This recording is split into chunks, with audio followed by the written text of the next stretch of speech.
Last week, we told you that the internet activist group known as Anonymous, some call them a hacktivist group, was going to unhood 1,000 KKK members. And yesterday, around midday, I start getting a ton of emails saying, oh, wow, we have the information from Anonymous.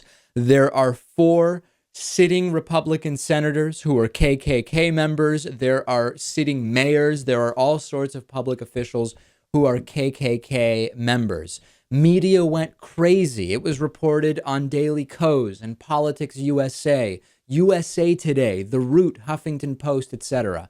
Some of the more careful media outlets realized that it may not have been part of that actual anonymous release that was the source of this information, and they decided to not name the names of some of those Republican senators. And now, as we have had a few more hours to sort of think about this, it has become clear that this release yesterday, accusing numerous elected officials, who I will not name because it appears to be untrue, at least as far as we currently know, those releases were not part of the release we discussed a week ago. The Operation_KKK Twitter account posted, OpKKK was in no way involved with today's release of information that incorrectly outed several politicians. And I started thinking about it, and at some point, and I get it, it would be truly compelling if there were 4 current Republican senators that were members of the KKK. But at some point, we have to apply some common sense.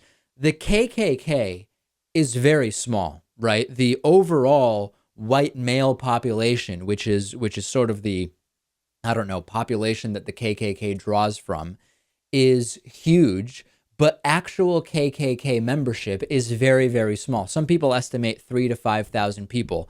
The statistical chance that 4 of 100 senators are members of the KKK is very, very low. Now, it's not impossible, right? And you could say, well, no, because if you consider that men in the Republican Party from the South are more likely to hold the beliefs that line up with the KKK. Even if you do that, it is still statistically insanely unlikely that 4 Republican senators are members of the KKK.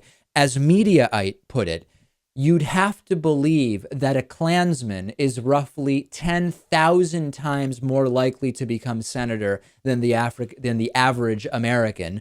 Or put another way, there are supposedly twice as many Klansmen as Princeton graduates in the Senate.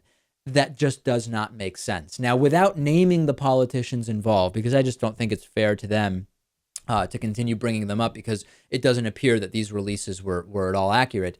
Several of them have already issued denials. One said, I'm not a member of the KKK. Another said the accusation is false, insulting, and ridiculous. Another said, I have never had any relationship with any kind with the KKK. I am opposed to everything it stands for. I have no idea where the information came from, but wherever it came from, it is wrong. So at least for the time being, we don't have evidence that current senators are members of the KKK.